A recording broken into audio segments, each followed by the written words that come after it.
Just so you understand, we had a totally divided country for 8 years, and long before that, in all fairness to President Obama, long before President Obama, we have had a very divided. I didn't come along and divide this country.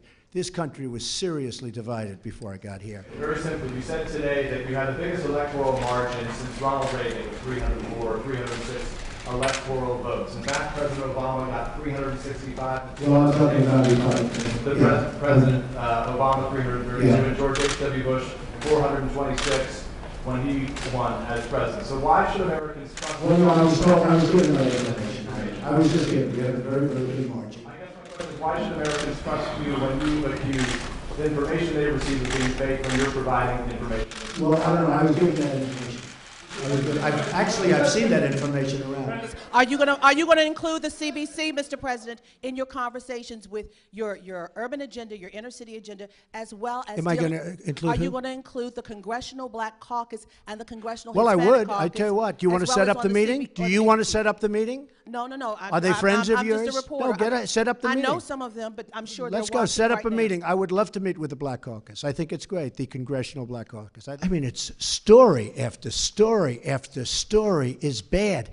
I won. You mentioned the vessel, the spy vessel off the coast of the United States. Not good. There was a ballistic missile test that many interpret as Not a good. violation of an Not agreement good. between the two countries, and a Russian plane buzzed a U.S. destroyer. Not good. No, when I read off the three things that have recently happened, No, each it's one of them not you said good, they're but they not happen. good. But do they damage the relationship? They all happened undermine recently. No, I'm this going to country's see what ability happens. to work with Russia? They all happened recently, and I understand what they're doing. Can we conclude there'll be no response to these particular provocations? Yeah, I'm not going to tell you anything about what response I do. I don't talk about military response. I don't say I'm going into Mosul in 4 months. We are going to attack Mosul in 4 months. Then 3 months later, we are going to attack Mosul in 1 month. Next week, we are going to attack Mosul. In the meantime, Mosul is very, very difficult. You know why? Because I don't talk about military, and I don't talk about certain other things. We had Hillary Clinton give Russia 20% of the uranium in our country.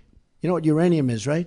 It's a thing called nuclear weapons and other things, like lots of things are done with uranium, including some bad things. Hey, NBC News fans, thanks for checking out our YouTube channel. Subscribe by clicking on that button down here, and click on any of the videos over here to watch the latest interviews, show highlights, and digital exclusives. Thanks for watching.